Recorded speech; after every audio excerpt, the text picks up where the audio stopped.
Griffin. Like I said, today's training is going to be based off of blitz attack, transitional attacks, when to use it, when not to use it, benefits versus, costs.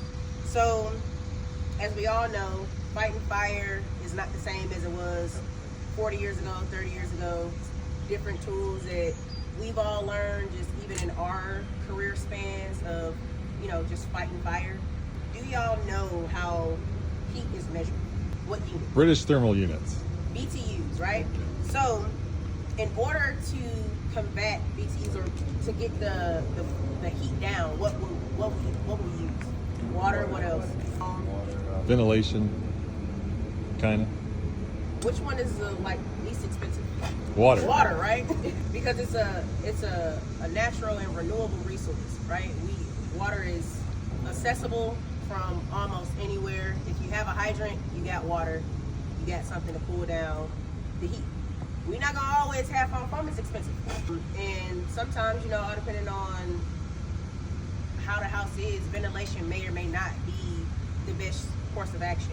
Some things that we're looking for when we do a 360. Basement and pools, anything that could cause any hazard or danger. Any other fire conditions that you don't see when you walk in, because you could just see smoke could just see smoke in the front, but the fire can be in the back of the house. If you don't do a 360, you're really you doing yourself and everybody else a disservice, and it's really dangerous as shit.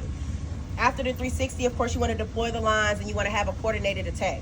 So whether you're choosing to go offensive, defensive, doing a transitional attack, you want to make sure that you coordinate the attack, or just let people know, hey, we're going to be setting up a transitional attack, we're going to be setting up a blitz attack. Let people know exactly what you're doing, again, because you are the eyes and ears for anybody that's not there.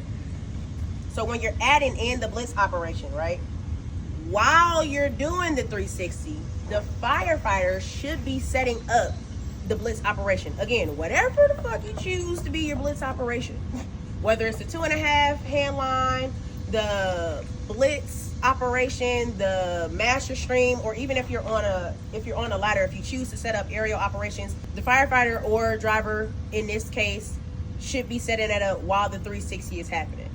As the 360 is completed, you utilize the blitz while deploying your pre-connect, because again, doing a blitz attack or a transitional attack is not just saying oh, we're not going to go interior. You're going to go interior. So deploy that line too.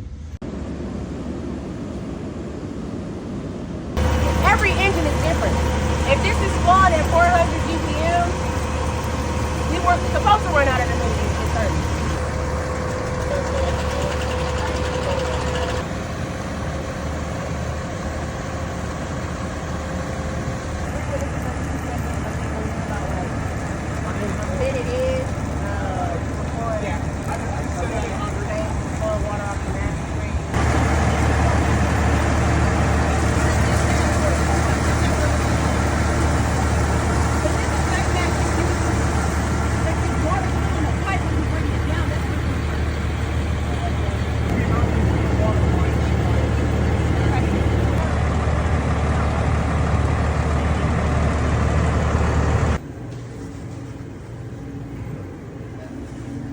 Apparatus is usually not gonna flow the same way that they used to.